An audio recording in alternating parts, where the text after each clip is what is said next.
Il était une fois, dans une petite maison chaleureuse au bord d'un village, deux petites filles qui étaient les meilleures amies du monde. La première s'appelait Romy. Elle était douce, elle était calme.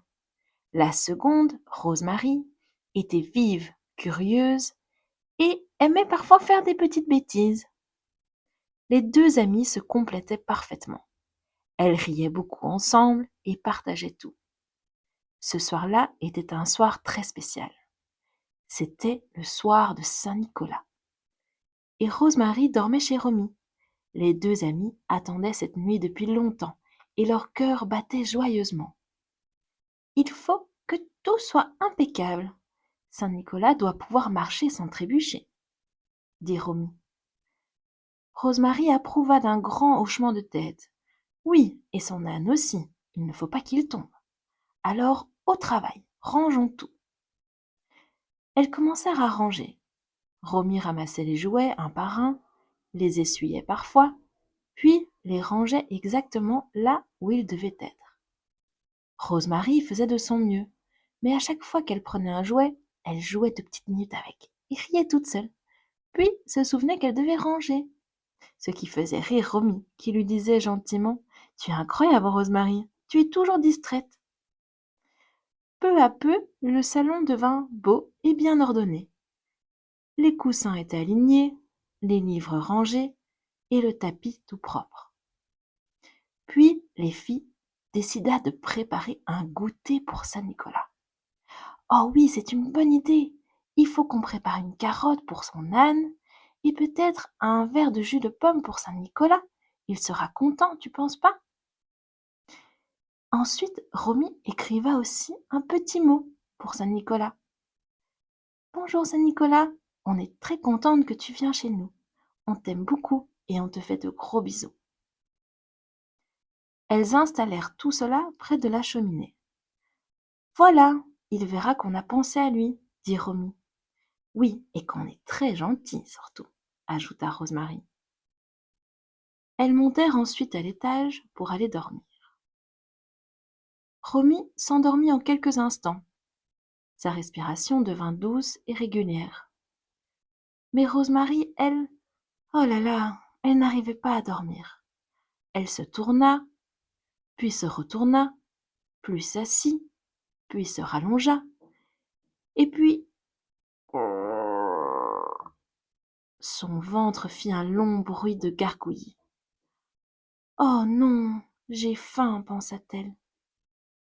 Elle essaya de s'endormir, mais impossible. Alors, très doucement, elle glissa hors du lit sur la pointe des pieds et descendit l'escalier. Le salon était calme et éclairé par la lueur de la lune. Rosemary aperçut la carotte et le jus, et son ventre gargouilla encore plus fort. Hum, peut-être je peux juste prendre une petite gorgée, pensa-t-elle. Elle goûta le jus, puis reprit une gorgée. C'est tellement bon quand même. Bon, allez, j'en prends encore une. Et hop, sans s'en rendre compte, le verre était vide. Elle avait tout bu. La carotte, elle, ne dura pas beaucoup plus longtemps. Elle avait tellement faim qu'elle termina toute la carotte qui était prévue pour l'âne de Saint-Nicolas.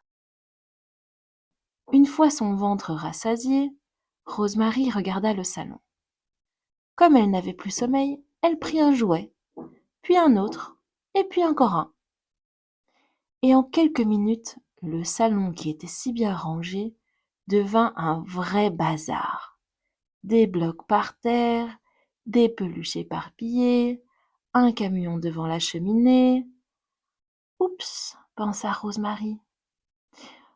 Mais entre-temps, elle était déjà très fatiguée et remonta se coucher.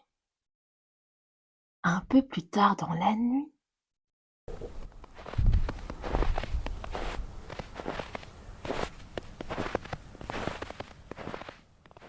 on entendait des pas de chaussures sur le toit. C'était Saint-Nicolas avec son âne. Il arriva à la cheminée et essaya de se glisser à l'intérieur. Une fois qu'il arriva dans le salon, il se dit: Oh, oh, oh, oh, oh, mais quel désordre ici! Il essaya de s'avancer et plouf! Il glissa sur un jouet coloré. Oh là là, mais il y a plein de bazar. Je me suis fait mal. Il essaya de se lever et zoom! Il glissa cette fois-ci sur une petite voiture bleue. Il secoua sa barbe, arrangea sa cape et malgré tout déposa quelques petites friandises. Puis il repartit d'un pas prudent. Le lendemain matin, Romy et Rosemary descendirent en courant.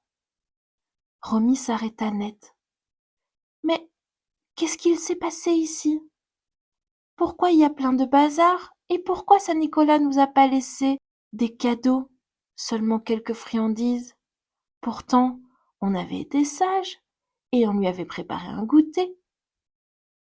Rosemary sentit une boule dans son ventre. Elle inspira profondément. C'est moi, en fait, dit-elle d'une toute petite voix.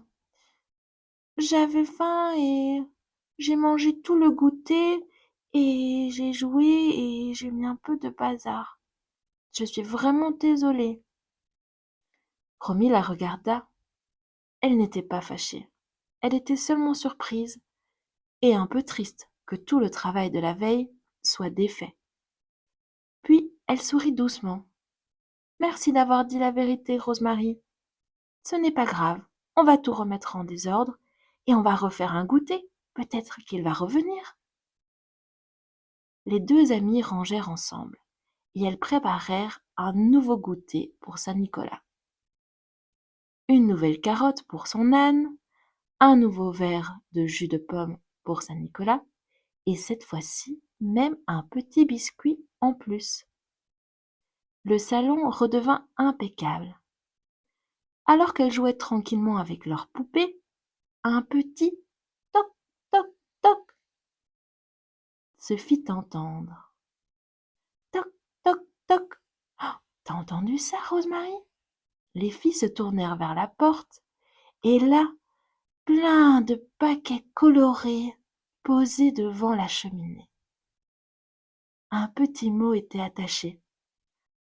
Pour Romy et Rosemary, deux amies courageuses et sincères. Amusez-vous bien les filles. Signé Saint-Nicolas. Youpi! Les filles sautèrent de joie. Elles ouvrirent tous leurs cadeaux. Il y avait une belle poupée pour Romy, un petit camion rouge pour Rosemary, deux mini-peluches assorties et plein de petits chocolats brillants. C'est merveilleux, s'écria Rosemary. Merci Saint-Nicolas. Les deux amies se prirent dans les bras, heureuses d'avoir vécu cette aventure ensemble.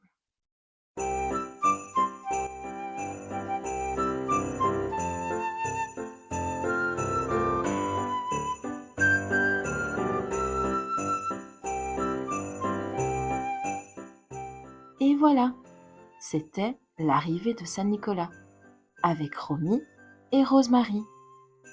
Je vous fais plein de bisous et je vous dis à bientôt!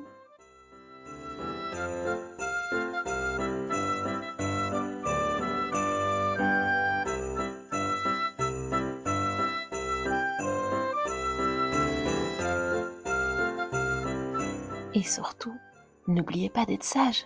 Saint-Nicolas arrive bientôt!